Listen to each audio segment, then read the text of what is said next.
નમસ્તે વિદ્યાર્થી મિત્રો, આજે આપણે અહીંયા જોઈશું ધોરણ 5 વિષય છે ગુજરાતી અને લેવાયેલ તારીખ છે 28/9/2024ના રોજ એકમ કસોટીના પ્રશ્ન બેંકનું સંપૂર્ણ સોલ્યુશન તમને આ વિડીયોમાં જોવા મળશે। તો વિદ્યાર્થી મિત્રો, વિડીયો પૂરેપૂરો જોશો તેથી તમને પ્રશ્ન બેંકનું સંપૂર્ણ સાચું સોલ્યુશનથી તમે માહિતગાર થાઓ। તો આપણે અહીંયા જોઈશું પ્રશ્ન 1, જેની અંદર કોષ્ટક આપવામાં આવેલ છે અને તેના આધારે પ્રશ્નોના જવાબ લખવાના રહેશે। તો તેની અંદર વિભાગ 1 છે, તેની અંદર કોષ્ટક છે તેમાં છે પર્વત, જિલ્લો, ઊંચાઈ અને આશરે પગથિયા। તો વિદ્યાર્થી મિત્રો, અહીંયા પર્વતનું નામ છે ગિરનાર, ક્યાં આવેલું છે તો જુનાગઢ, અને ઊંચાઈ છે 3665 મીટર, આશરે પગથિયા છે 9999। બીજા નંબર ઉપર છે ચોટીલા, જિલ્લો છે સુરેન્દ્રનગર, ઊંચાઈ છે એની 1250 મીટર અને એના આશરે પગથિયા છે 1000।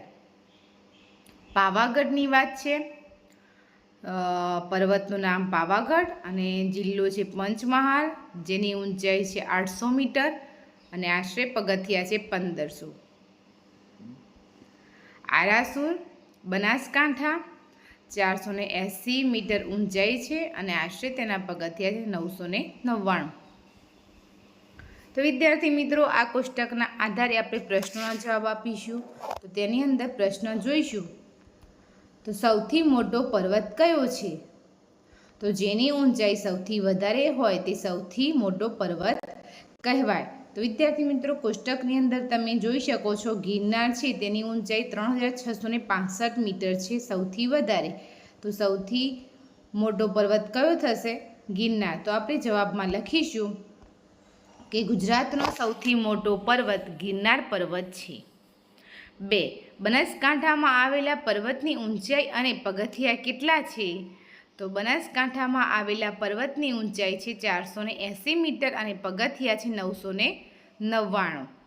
3, સૌથી નાનો પર્વત કયા જિલ્લામાં આવેલો છે? તો સૌથી નાનો પર્વત બનાસકાંઠા જિલ્લામાં આવેલો છે। 1000થી વધુ ઊંચાઈ ધરાવતા પર્વતો જણાવો। તો તેમાં 1000થી વધારે ઊંચાઈ ધરાવતા હોય તેવા પર્વતના નામ લખવાના રહેશે આ પ્રશ્નની અંદર। તો કોષ્ટકની અંદર આપણે જોઈ શકીએ છીએ કે 2 પર્વતો 1000થી ઉપરની ઊંચાઈ ધરાવે છે। તો તેનો જવાબ લખીશું, 1000થી વધુ ઊંચાઈ ધરાવતા પર્વતો ચોટીલા અને ગિરનાર છે। 5 નંબર ઉપર સૌથી નાના પર્વતની ઊંચાઈ અને પગથિયા લખો। તો સૌથી નાના પર્વતની ઊંચાઈ છે 480 મીટર અને એના પગથિયા છે 999। ત્યારબાદ આપણે વિભાગ 2 જોઈશું તેની અંદર। તો તેની અંદર વિભાગ 2ની અંદર આપણને મંગલ બચત યોજના એટલે ભવિષ્યની આધારશિલા। તો અહીંયા મંગલ બચત યોજના વિશેની માહિતી આપેલી છે કે દર મહિને ડ્રો, માત્ર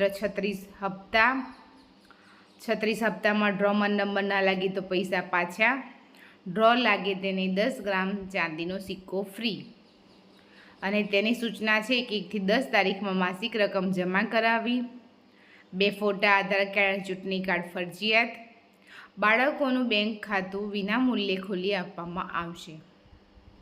તો આના આધારે પ્રશ્નોના જવાબ નીચે આપેલા છે, આપણે જોઈશું પ્રશ્ન અને આની અંદરથી પ્રશ્નનો જવાબ શોધીને લખીશું। તો તેની અંદર પ્રશ્ન છે પ્રશ્ન 1 છે, વર્ષમાં કેટલી વાર ડ્રો થતા હશે? તો તેનો જવાબ આવશે વર્ષમાં દર મહિને ડ્રો થતા હશે, વર્ષમાં 12 વાર ડ્રો થતા હશે। બીજા નંબરનો પ્રશ્ન છે 36 હપ્તાનો સમયગાળો એટલે કેટલા વર્ષ થાય? તો 36 વર્ષનો સમયગાળો એટલે 3 વર્ષ થાય। કેટલા વર્ષ થાય વિદ્યાર્થી મિત્રો? 3 વર્ષ। 3 નંબરનો પ્રશ્ન છે બેંકમાં ખાતું ખોલાવવા કયા કયા પુરાવાની જરૂર પડશે? તો બેંકમાં ખાતું ખોલાવવા 2 ફોટા, આધાર કાર્ડ, ચૂંટણી કાર્ડ ફરજિયાત જોઈશે। બાળકોનું બેંક ખાતું વિનામૂલ્યે ખોલી આપવામાં આવશે। 4 નંબર ઉપર છે તમારા પૈસા ક્યારે પાછા મળશે? તો અમારા પૈસા 3 વર્ષે પાછા મળશે, એટલે કે 36 હપ્તા પછી અમને અમારા પૈસા પાછા મળશે. 5 નંબરનો પ્રશ્ન છે, નિઃશુલ્ક અને જગ્યા માટે જાહેરાતમાં કયા શબ્દ વપરાયા છે? તો વિદ્યાર્થી મિત્રો, નિઃશુલ્ક અને જગ્યા આ બેના સમાનાર્થી અર્થ આપણને ઉપરની મંગલ યોજનામાં આપેલા છે, તો તેમાંથી શોધીને લખવાના રહેશે. તો તેનો જવાબ આવશે નિઃશુલ્ક માટે વિનામૂલ્યે અને જગ્યા માટે સ્થળ શબ્દ જાહેરાતમાં વપરાયા છે. ત્યારબાદ આપણે તેનો વિભાગ 3 જોઈશું. તેની અંદર છે સમયપત્રક આપેલું છે આપણને, સમય, તાસ, વારના નામ આપેલા છે અને સમયગાળો શનિવારનો આપેલો છે અને સોમથી શુક્રવારનો સમય પણ આપેલો છે, કયા પિરિયડમાં કેટલો સમય છે. બરાબર. તો વિદ્યાર્થી મિત્રો, આ સમયપત્રકના આધારે આના નીચે આપેલા પ્રશ્નોના જવાબ કોષ્ટકના અંદરથી આપણે શોધીને લખીશું. તો તેની અંદર પહેલો પ્રશ્ન આપણે જોઈશું. 1. આ સમયપત્રક મુજબ ગુજરાતી વિષય કયા કયા વારે ભણવા મળશે? તો આ સમયપત્રક મુજબ ગુજરાતી વિષય સોમવાર, મંગળવાર, બુધવાર અને ગુરુવારે ભણવા મળશે. બીજા નંબરનો પ્રશ્ન, તમને કોમ્પ્યુટર કયા દિવસે શીખવા મળશે? અમને કોમ્પ્યુટર શુક્રવારના દિવસે શીખવા મળશે. 3. શનિવારે સૌથી ઓછા તાસ કેમ હશે? શનિવારે સૌથી ઓછા તાસ હોય છે કારણ કે શનિવારે શાળાનો સમય સવારનો હોય છે.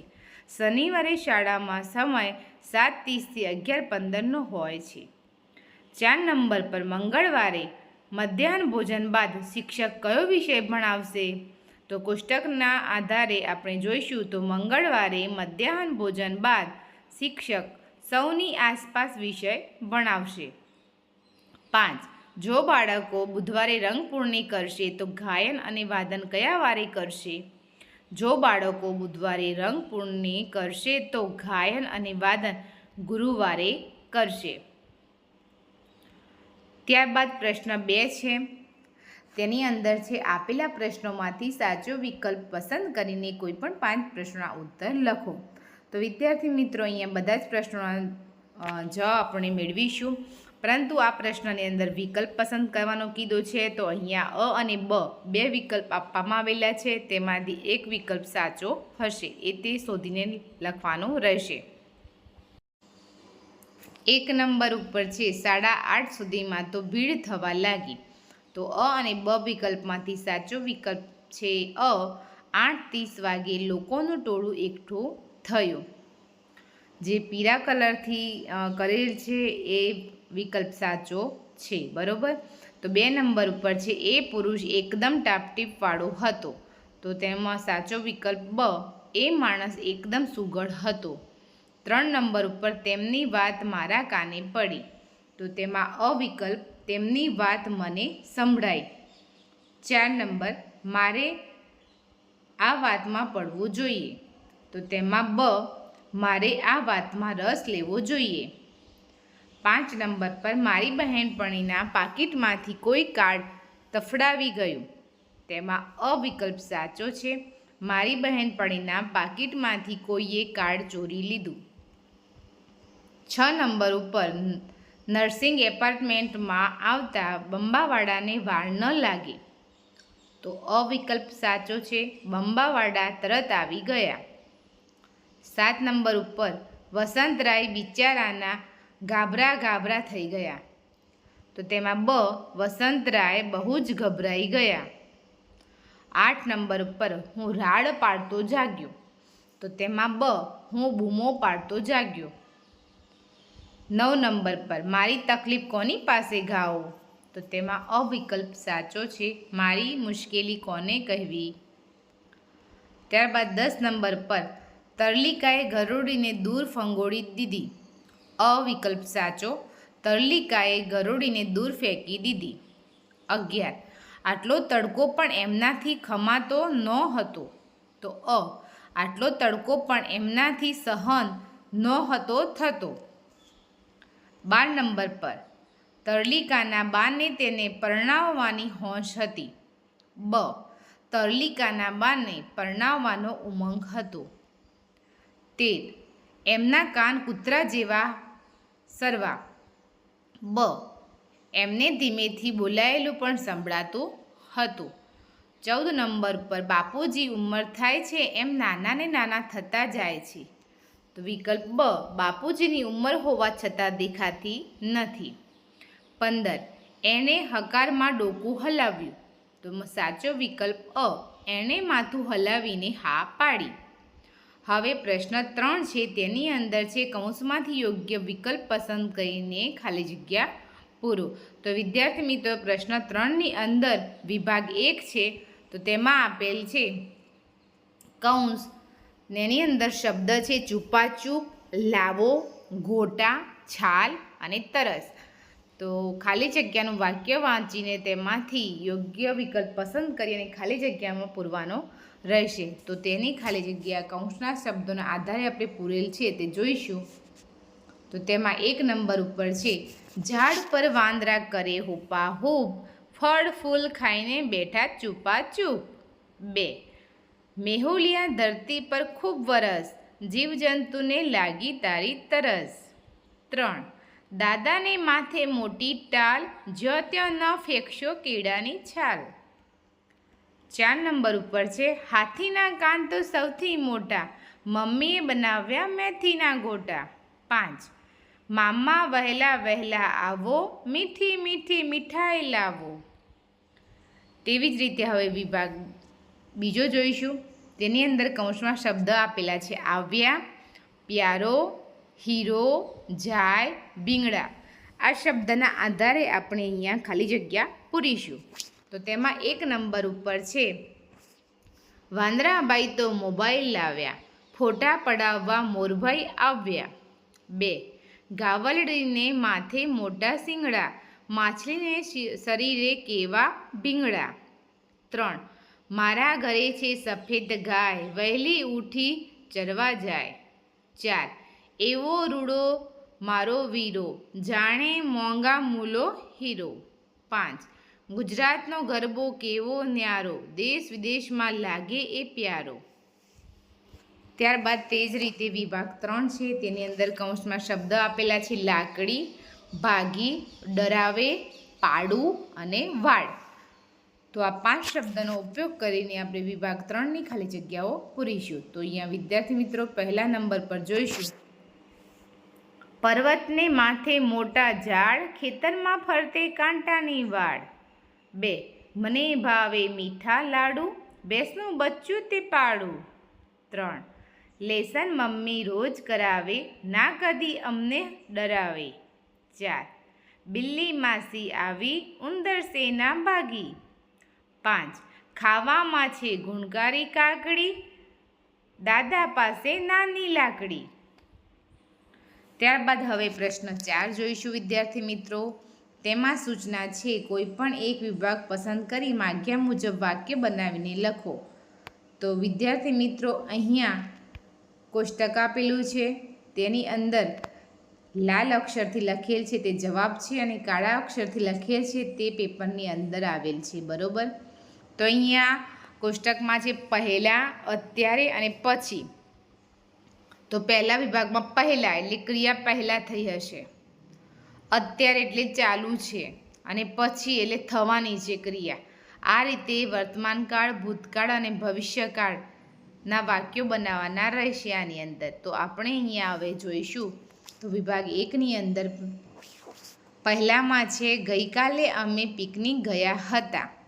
તો તેમાં અત્યારેમાં વાક્ય બનશે અમે પિકનિક જઈ રહ્યા છીએ. પછીનું વાક્ય છે આવતીકાલે અમે પિકનિકમાં જઈશું. પહેલામાં બીજા નંબરનું વાક્ય છે હું ભજન ગાયો હતો. અત્યારમાં છે હું ભજન ગાઈ રહ્યો છું. પછીમાં વાક્ય બનશે આવતીકાલે હું ભજન ગાઈશ. પહેલામાં 3 નંબરનું વાક્ય છે ગઈકાલે ચેસની સ્પર્ધા થઈ હતી. અત્યારે છે તેમાં ચેસની સ્પર્ધા ચાલુ છે. પછીમાં આવશે આવતીકાલે ચેસની સ્પર્ધા થશે. ત્યારબાદ તે જ રીતે વિભાગ 2 છે, તેની અંદર આપણે જોઈશું. તો પહેલામાં શબ્દ વાક્ય આપેલ છે અમે પ્રવાસમાં ગયા હતા. અત્યારેમાં વાક્ય બનશે અમે પ્રવાસમાં જઈએ છીએ. અને પછીમાં વાક્ય આવશે આવતીકાલે અમે પ્રવાસમાં જવાના છીએ. બીજા નંબર પર છે મૃદુલાએ પર્સ ખરીદ્યું હતું. અત્યારમાં છે મૃદુલાએ પર્સ ખરીદે છે. પછીમાં વાક્ય બનશે આવતીકાલે મૃદુલા પર્સ ખરીદશે. પહેલામાં ત્રીજા નંબરનું વાક્ય છે પુસ્તક મેળામાં વિનામૂલ્યે પુસ્તકો મળ્યા હતા. અત્યારમાં વાક્ય છે પુસ્તક મેળામાં વિનામૂલ્યે પુસ્તકો મળે છે. અને પછીમાં વાક્ય બનશે આવતીકાલે પુસ્તક મેળામાં વિનામૂલ્યે પુસ્તકો મળશે. અહીંયા અત્યારમાં બીજા નંબરનું વાક્ય છે વિદ્યાર્થી મિત્રો, તેમાં પ્રિન્ટિંગ મિસ્ટેક થઈ ગયેલી છે. મૃદુલા પર્સ ખરીદે છે તે રીતનું વાક્ય આવશે. મૃદુલા પછી એ શબ્દ અક્ષર આવશે નહીં. મૃદુલા પર્સ ખરીદે છે. ત્યારબાદ વિભાગ 3 છે, તેમાં પહેલાં, અત્યારે અને પછી પ્રમાણેના વાક્ય આપણે જોઈશું. તો આ રીતે આવશે. પહેલામાં આવશે અમે ફટાકડા ફોડ્યા હતા. અત્યારમાં વાક્ય છે અમે ફટાકડા ફોડીએ છીએ. અને પછીમાં આવશે અમે ફટાકડા ફોડીશું. બીજા નંબરમાં રામ વનમાં ગયા હતા. તો તેમાં અત્યારમાં આવશે રામ વનમાં જઈ રહ્યા છે. પછીમાં વાક્ય બનશે રામ વનમાં જશે. ત્રીજા નંબર ઉપર હિરલે સ્પર્ધામાં ભાગ લીધો હતો. અત્યારનું વાક્ય બનશે હિરલે સ્પર્ધામાં ભાગ લીધો છે. પછીનું વાક્ય બનશે હિરલ સ્પર્ધામાં ભાગ લેશે. તો વિદ્યાર્થી મિત્રો અહીંયા પહેલાં, પછી, અત્યારે તે પ્રમાણે કાળ પ્રમાણે એટલે કે વર્તમાનકાળ, ભૂતકાળ અને ભવિષ્યકાળ પ્રમાણે અહીંયા વાક્ય બનાવેલા તમે જોયા. હવે આગળ જોઈશું પ્રશ્ન 5, જેની સૂચના છે નીચે આપેલા વિષયોમાંથી ગમે તે એક વિષય પસંદ કરી 8-10 વાક્યોમાં લેખન કરો. તો વિદ્યાર્થી મિત્રો અહીંયા 3 વિષય આપેલા છે. એક છે નદી કિનારે સાંજ, 2 મારો મિત્ર કાં તો મારી સખી, અને 3 તડકો. તો આ ત્રણેય વિષય પર તમારે કોઈ પણ એક વિષય પસંદ કરીને તેમાં 8-10 વાક્યો લખવાના રહેશે. આ પ્રશ્નનો જવાબ વિદ્યાર્થી મિત્રો તમારે તમારી મૌલિક ભાષામાં લખવાનો રહેશે. નદી કિનારેની સાંજ કેવી દેખાય છે, કેવો અનુભવ થાય છે, તે તમારે તમારી ભાષામાં લખવાનું છે. બીજા નંબર ઉપર છે મારો મિત્ર કે મારી સખી. તો તમારા મિત્રનું નામ લખવાનું છે, તેનામાં કયા ગુણ છે, તમને કેવો લાગે છે, એ તમારી મૌલિક ભાષામાં 8-10 વાક્યો લખવાના રહેશે. અને ત્રીજા નંબર પર છે તડકો. તો ઉનાળાની ઋતુમાં તડકો આપણને વધારે લાગે છે. તડકો લાગવાથી આપણે ક્યાંય જઈ શકતા નથી. તડકો હોવાથી આપણને ગરમી વધારે લાગે છે. આવી રીતના વાક્યો તમે તમારી મૌલિક ભાષામાં લખી શકશો. વિદ્યાર્થી મિત્રો, મારી યુટ્યુબ પરનો વિડીયો તમને સારો લાગ્યો હોય તો લાઈક કરજો, શેર કરજો બીજા વિદ્યાર્થી મિત્રોને, જેથી તેમને પણ આ માહિતીથી જાણકાર બને. અને કોમેન્ટ કરીને ચોક્કસથી જણાવજો તમને કેવો લાગ્યો વિડીયો.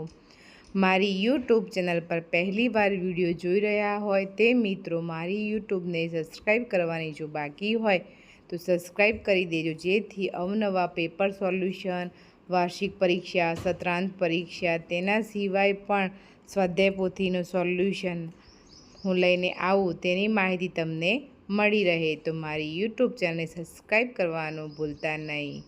આવજો.